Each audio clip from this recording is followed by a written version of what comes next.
Have you ever just looked around and been completely blown away by the incredible, almost overwhelming variety of life on this planet? From the tiniest insect to the biggest whale. It's just amazing. But the big question is, how did we even get here? How did our world get filled with all this mind-boggling diversity? Well, to answer that, we actually have to start with a much smaller question. So, let's zoom way in. Take a look at these Chapman zebras. You see, every single one of them has a stripe pattern that's totally unique, kind of like a human fingerprint. So why? Is it just random? No way. The answer to this little puzzle is actually the key to understanding all of life's diversity. And it all starts with one simple but really powerful idea. And that idea is variation. This is it. This is the spark. It's the raw material that allows life to change, to adapt, to become something new over time. So what exactly is it? Well, simply put, variation just means the differences we see among individuals of the same species. Think about ladybugs, right? Some have a ton of spots, some have just a few. Some are a brighter red, some are more orange. Those are all variations of the same basic ladybug blueprint. And this is absolutely crucial, because without these little differences, life would have basically hit a dead end billions of years ago. Okay, but here's a really important distinction. Not all variation is created equal. Let's say you go to the gym and build a lot of muscle. That's a variation for sure, but it's caused by your environment. You're not going to pass those muscles down to your kids. The kind of variation that really matters for the grand story of life is genetic variation, differences in the genes themselves, because that is what can be passed down. That's the stuff evolution gets to work with. So where does all this game-changing genetic variation come from? Well, it boils down to two main sources. First, you've got mutations. These are just tiny, spontaneous changes in DNA that can sometimes create brand new traits out of thin air. And second, you've got sexual reproduction, which is basically like taking two decks of cards, one from each parent, shuffling them together, and dealing a completely unique hand for every single offspring. All right, so we've got the spark, which is variation. But, variation by itself is just potential. It doesn't really go anywhere. It needs an engine to drive all that change. And that engine is one of the most famous, most powerful ideas in all of science, Charles Darwin's theory of natural selection. Natural selection is basically a filter. It's the process where the environment selects which individuals get to survive and pass on their genes. And here is the absolute key. It is not about being stronger or better in some general sense. It's about having the specific traits that give you an edge in a particular environment at a particular time. Darwin's logic was just beautiful. It starts with a simple fact. Organisms make way more offspring than can possibly survive. And remember, all those offspring have variations. So that sets up a struggle for existence, a competition for food, for mates, for everything. In that struggle, the individuals who happen to have helpful traits are more likely to win out, survive, and have more babies. And of course, they pass those winning traits on. Now, just repeat that process for thousands, millions of generations, and bam, you get evolution. The classic giraffe example shows this perfectly. An older idea, from a scientist named Lamarck, was that giraffes stretched their necks during their lifetimes to reach leaves and then passed that stretched neck onto their kids. But Darwin's idea, the one that's supported by all the evidence, is different. He said there was already variation in the population. Some giraffes were just born with slightly longer necks than others. Those ones could reach more food, so they survived better, had more kids, and passed on their long neck genes. Simple as that. And we can see this in the real world. The peppered moth is an incredible example.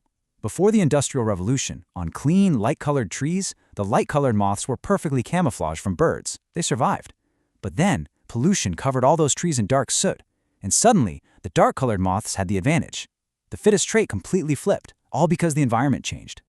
So, what happens when you let this engine of natural selection run on the fuel of variation for about 3.5 billion years across every single environment on Earth? You get the spectacular result, biodiversity.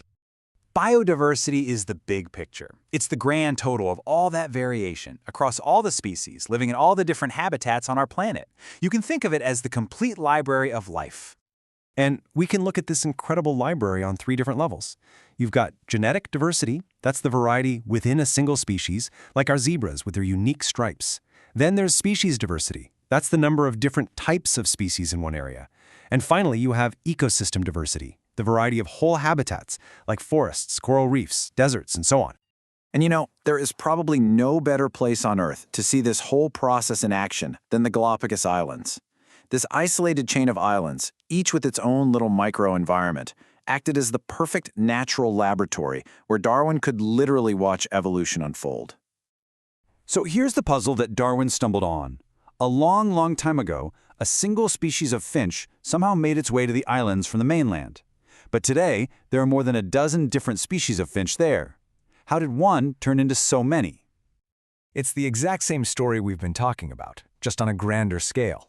See, the original finches had variation in their beak shapes. On an island with really tough seeds, the birds with thick, strong beaks had an advantage and survived. But on another island where the main food was insects hiding in tree bark, birds with thin, pointy beaks did better. Over millions of years, isolated on their own separate islands, they became so different that they couldn't even interbreed anymore. And just like that, new species were born. Okay, so now we get how this incredible variety of life came to be. But so what? Why does any of this actually matter to us right here, right now? Well, probably the single most important reason is this: diversity creates stability. An ecosystem with tons of different species is like a building with lots of different support beams. If one beam fails, the whole building doesn't just collapse. It's resilient. It can handle change and bounce back from disturbances. And beyond just stability, we are directly dependent on this library of life for our own survival. I mean, just look at this list. Our food, our clothing, our shelter, even our medicines. Penicillin, one of the most important discoveries ever, comes from a fungus. Life-saving cancer treatments come from the yew tree. We are drawing from nature's vast genetic library every single day. And this brings us to a pretty critical point. This library, which took billions of years to write, is now under threat, and protecting it is honestly one of the greatest challenges of our time. The threats are, unfortunately, numerous, and they're almost all driven by us. We clear forests for cities and farms, which breaks up habitats into tiny, isolated pieces. We take too much, too fast, through things like overhunting and poaching. Our pollution is changing the climate on a global scale, and we accidentally introduce invasive species that can just completely wreck a native ecosystem. But here's the good news. This situation is not hopeless. Not at all, because for every single one of those threats, there's a solution. We know how to protect and restore habitats. We have really clever ways to reconnect them. We can enforce laws against poaching, and we can tackle pollution. The solutions are right there, in our hands. Just take ecological corridors, for example. It's such a powerful and hopeful idea. It could be something as simple as a protected strip of forest connecting two larger parks, or even a literal bridge for wildlife built over a busy highway. It's a simple concept with a huge impact because it allows animal populations to mix again, preventing isolation and giving them a path to survive in our modern, fragmented world. So we end here. This whole process, this engine of evolution, has written an absolutely epic, interconnected story across our planet. This library of life has millions of unique books, and each one is the result of an unbroken chain stretching back billions of years. The question for us right now is a simple one. Which of these stories will we choose to save?